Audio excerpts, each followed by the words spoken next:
Hey guys, what's up? It's Allison. So today I'm going to be going over how I found my apartment in Tokyo and just how you can find an apartment in Tokyo too.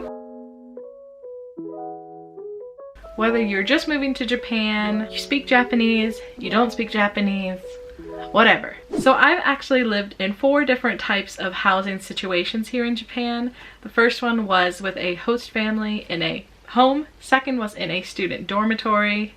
The third was a teacher housing complex. And the last one, where I am right now, is my own private apartment, just mine. Alright, so this video is going to be divided into 4 sections. The first is going to be how I found this place specifically. The second is going to be for people who are just coming to Tokyo for the first time. They don't have anything prepared. The third section is going to be just things that I think you should be aware of, things that caught me off guard, I didn't realize, things like that. And then the last section, the most fun section, is price, costs. It's a lot of money, that's my hint. Watch till the end to see how much money it costs to live here. Oh my god. Okay, so before I lived here, I was living in the countryside, about 6 hours away by bus. And when I was moving, it was in the summer of Corona, so that made everything 10 times harder than it needed to be.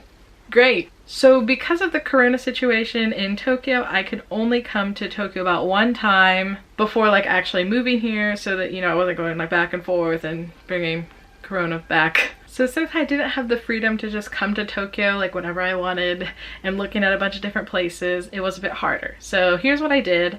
I went on the website Sumo, which is like a real estate housing website here, really popular. Definitely recommend it if you speak Japanese at all. And basically I just set my parameters to what I was looking for, especially location, because for me that was the most important thing. So I looked at location and rent. I wanted anything that was under 80,000 yen, which is about 800 US dollars. So I really started looking on Sumo like months in advance, just, you know, because I don't know, I like it and I wanted to get a lay of the land. And then leading up to it, I was checking Sumo like twice a day, probably for about 2 or 3 months before I was moving, and it did pay off, because then the perfect place where I'm living now, it came up on Sumo, and I sent a like inquiry to the real estate agent who manages this apartment, and basically from there we just started emailing each other, and they would send me requests for information about me, different forms I had to fill out and mail to them, things like that. I did it all online through email. They understood that I couldn't go to Tokyo because of the situation. Normally after hearing that I was able to, you know, move into this apartment, foreigner friendly, we'll talk about that more later. Normally I would have come to Tokyo and checked it out and talked with the real estate agent, but I couldn't do that. And they were willing to work with that. So if you're in that situation, I would consider that. But anyway, I did everything online, and then I came to Tokyo after all of my forms had been approved, and I went and viewed the apartment with my Japanese friend, and, you know, I was like, okay, sounds good, looks good. And the same day I signed the contract, I decided my move-in date, all that stuff. It did take like all day though. Just a warning, you should block out like 4 hours to view an apartment and sign the contract in the same day. The contract took like 2 hours. So that is my story of how I found this apartment, obsessively checking websites until the perfect place came up. So moving on, I'm going to talk about people who are moving to Tokyo to Japan for the first time. They don't really know much of anything. So before you even come on the plane to Tokyo, I would just set up a share house to live in for about a month or 2 until you move into a real apartment, if that's what you want to do in the end. Or you could like go to a hotel for a week and then a share house. But really, I'm saying you should probably move to a share house, because if you've never been to Tokyo before, or you don't really know much about where you think you're gonna live, a week is just not gonna be long enough to like decide where you want to live if you don't know anything. And share houses come like fully furnished with Wi-Fi and everything, so I think they're very easy just to get set up into quickly, and then also leave quickly because you're not tied into any harsh contracts like you are with an apartment. However, if you do know around the area you're gonna be living in, then an Airbnb or a hotel is totally fine. Or if you have like a pet or some other special circumstance. Really, I'm just saying don't sign an apartment before even coming to Japan. It probably won't work out and you will be stuck in a 2-year contract, because that's how long contracts are here, 2 years. I've never heard of any contract being shorter. Of course you could break it, but you know, money and So if you do not speak any Japanese, I would just go to a real estate agent who speaks English. There are a surprisingly large amount of real estate agents here who speak English. It's not as rare as you might think it is, seriously. Don't waste your time on gaijin pot. Please don't look at the gaijin pot apartments. They are overpriced and they're not that good. You can do better than that. Realtors just make it so much easier, especially if you don't know anything about how to rent an apartment here. And at the end of the day, you're gonna have to pay the real estate agent fee to someone, regardless of whether you use them at all or not. So you may as well use them. So how do you find an English-speaking real estate agent? It's actually pretty easy. So I recommend just going on the big real estate agents websites such as Able. There's also Mini, and they're gonna have like an English section where they're gonna share what offices have English-speaking staff at them, things like that. Okay, brief pause so I can show you how to find them on the website. So this is Able's. I used their Japanese service, not their English one, but I did use Mini's English service initially, and they were very nice, very professional. They'd call me when they had an opening in great English, so I definitely recommend Mini at least. And Able's Japanese service was pretty good, so I'm sure the English is good too.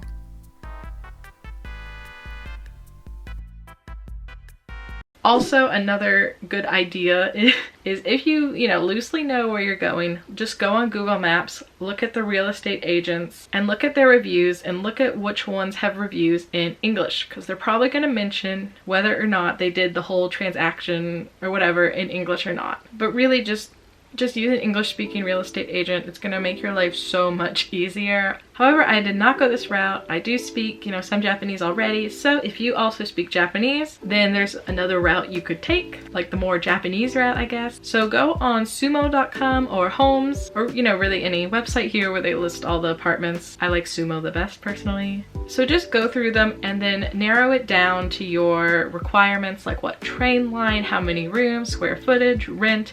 You can really do a lot of specifications on these websites, which is why I recommend them, and see what you can get for your budget. You might have an unrealistic budget, or maybe you're totally fine. So just check, and then you could do what I did and directly send an inquiry. However, if you are already in Tokyo, then what I would do is I would just print out these listings or take a screenshot of a few of the listings you like or you'd like to see, and just go to a real estate agent in person and ask to see these places, or if they have any like this, because in a lot of situations these apartments go pretty fast. So if you can, I would also bring along a Japanese person, even if you speak Japanese, unless you're really fluent, just because they might know some things about apartments that you don't know yet, especially if you just moved to Japan, and they can help you through the contract signing process. I would definitely bring someone to that part, even if you don't bring them to the viewing part, because those contracts are hard. I have no idea what half of it said, because they were just reading this contract out loud to me for an hour, and I'm just like, oh my god, I don't know what's happening.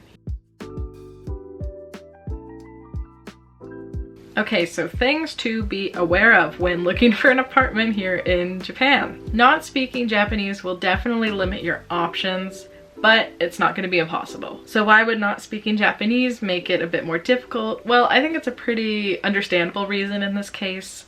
It's usually because the landlord doesn't want to have a tenant who they can't communicate with, which I don't know, I think that's reasonable, especially in the smaller buildings. Also, you may end up paying more for a guarantor agency, or it's going to be a bit harder to get one.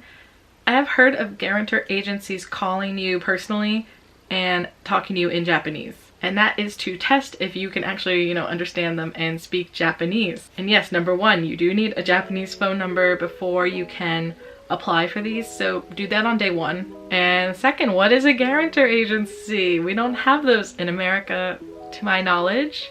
I always just use my parents. So a guarantor agency is just a company who you pay to act as your guarantor, like your parents. So if you dip on the rent and you leave the country, the landlord will be able to get the money that you owe from the company. So in place of a guarantor company, some apartments will allow family members instead to act as this, especially if you have Japanese family members, However, your parents back home, they're not gonna cut it don't bother with that. Really, I would just go into this assuming you're gonna need a guarantor company, because I've even heard that they are moving more and more towards exclusively using companies instead of family members, even for Japanese people. Really, you don't need to worry too much about this, I'd say though, until you actually apply for an apartment, because the real estate agent is going to take care of this for you. They're gonna give you an application for a guarantor company that they think will work for you. Mine was pretty good, I think, because they did take into consideration that I was gonna be a student, so they were able to get a little bit cheaper of a guarantor company for me than if I had been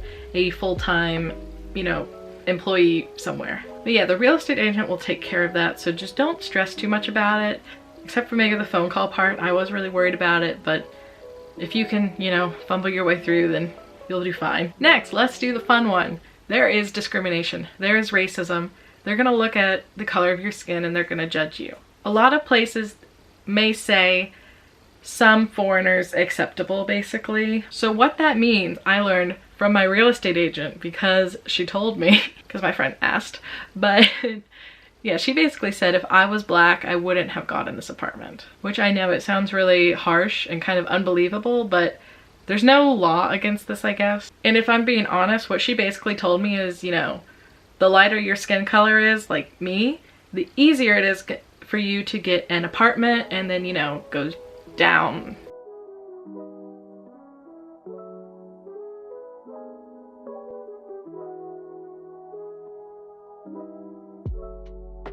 However, in a victory for womankind, women are seen as better than men as tenants because we're clean. Woo! I just want to be honest with you guys. If you are thinking of moving to Japan, you could run into these obstacles a lot. My landlord did like ask my real estate agent, what's my nationality?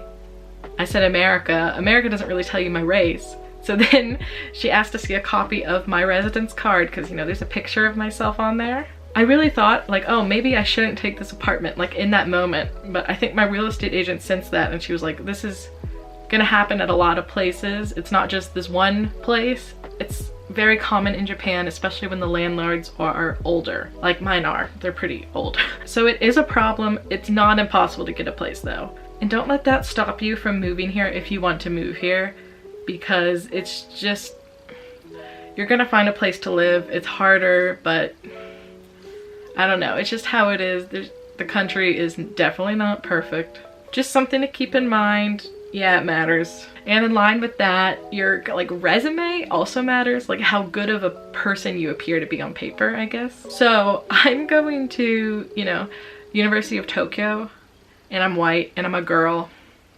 I'm American. Honestly, I think I'm about as good of a foreigner as you can get in terms of like applying for apartments. I don't know, it's like messed up to say, but seriously, there's like no laws on this, and if they can just decide, no, I don't want to rent to this person. So if you have a good school name or good company name, or if you just, you know, have a stable job, that's gonna look good in comparison to like if you work in entertainment or something less stable, less prestigious. Also, having lived in Japan before, having, you know, experience living here is gonna look really good on the resume or whatever that you submit for these applications, because it shows you already are familiar with like how to separate garbage here. They are very into that. And just, you know, like Japanese apartment etiquette, that type of thing. So your very first apartment is probably gonna be a little bit harder to get, but after that, it will be easier. And honestly, your first apartment's not gonna be perfect here. I don't think you should look for a perfect apartment because you're just gonna have a very hard time. But you can find something that's pretty good, pretty close. Just pick like the 2 or 3 most important things to you and look for these things. Also, something else to know is that you do have to set up like the electric, the water, the gas, internet, all on your own. So as soon as you sign a contract for a place, immediately get on this, especially the internet, because internet can take up to a month or 2 months, sometimes even 3 months to get set up in your apartment. So seriously, go the day of and get a contract signed. They may have to do construction. There's a whole, it's like a kind of a mess. You also may just want to get like the air Wi-Fi, what do you call it? Pocket Wi-Fi when you first come, because yeah, it really takes a long time. Electric, gas, and water though, they can be set up online. It's not that hard. And I think you can do it in English, so So finally, the price. So as I mentioned before, contracts are for 2 years on apartments here. So keep in mind that the rent you're looking at is what you'll pay for 2 years consistently. It won't change in that time. And when you are looking at rental prices, whether that's at a real estate agent or online, look at the community maintenance fee. If I'm looking on Sumo, I always click the box to include that with rent, because in my mind they're the same thing, but here they are separate fees. So the rent can look a lot cheaper than it actually is. Like, I've seen places where the rent is like $700 a month, and then the community fee will be another 100. So really, like, the rent is gonna be $800. So don't let that trip you up, be careful. The bigger the building, the nicer the building, the higher that community maintenance fee is gonna be. So moving in general is very expensive here. There are a lot of fees, especially when you're moving for the first time. You're also gonna have to buy all new furniture and appliances, because appliances do not come with apartments here. So that means you are gonna have to buy a refrigerator, any kitchen appliances you want, like a microwave, toaster, whatever, and a washing machine. Most apartments, they don't have it. There's no furniture, there's no appliances. Some do. However, I would only get a furnished apartment if you are planning on leaving Japan after about a year or two. Because otherwise, I think just buying your own furniture will be cheaper in the long run. So furniture, that could be a lot of money, however you want. I think I spent about, I don't know, like $2,500, $3,000 just furnishing it. You know, the appliances cost $1,000 on their own. The bed, mattress, TV, couch, etc. But what people always complain about is going to be the paper you get when you sign the contract for how much money you have to transfer to the real estate agent in one go. And I have my paper right here, so let's look at how expensive it was. So first things first, my apartment rent is $78,000, about $780, and then there's a $2,000 public maintenance fee or whatever. So really my apartment rent is about $800 a month. So keep that in mind as we go through this. So what you can expect to pay is next month's rent, the rent remaining of the month you are moving in. For example, if you're moving in on July 25th, you're gonna have to pay for those 5 days of rent for the month of July. It's not gonna be the whole month, it's gonna just be about, you know, the fraction. Then there is raking, which is like key money or thank you money that you just give as a present to the landlord. Not getting. So raking is 1 month rent. There's chikikin, which is your security deposit. That's understandable. That's 1 month's rent also. You'll get that back if you don't damage the apartment at the end. Then there's just communal fees. There's the real estate agent fee. For me, it was half a month rent, but it can be 1 month's rent also. Depends on the real estate agent, so look out for that. Then there's gonna be like insurance, like for fires, things like that. Then there's gonna be other random stuff, like a support company and just changing the lock fee. And then there's gonna be the fee to the guarantor company, which you pay here. So it's a lot. Okay, so again, my apartment rent is about 80,000 yen a month, or about $800. And to move in, I paid 366,440 yen, which is about 3,650 bucks. And then we have to pay for furniture. You're gonna have to pay for the internet to get set up, you know, things like that. So really, I think I paid about $7,000 in total. Or wait, a little more, because I actually had to move from a different prefecture to come here. So there's the moving, you know, company fee. Yeah, so if you are going to want an apartment that is about $800 a month, I would come over here with at least $8,000. Preferably more, depends on when you get paid. You could do cheaper, definitely, you know, depending on what furniture you want. Like I wanted a big TV and a couch, you know, a lot of people don't have these. And also, not all places are gonna have the thank you money fee or even the security deposit fee. Especially the thank you money fee, that is kind of starting to go away. But I would just expect to pay it so you're prepared for it. And if you don't have to pay it, then that is a treat for you. Moving in Tokyo is very expensive. But at the end of the day, I don't think my monthly rent is that bad, given that I'm living in like one of the biggest cities in the world. And I am pretty centrally located.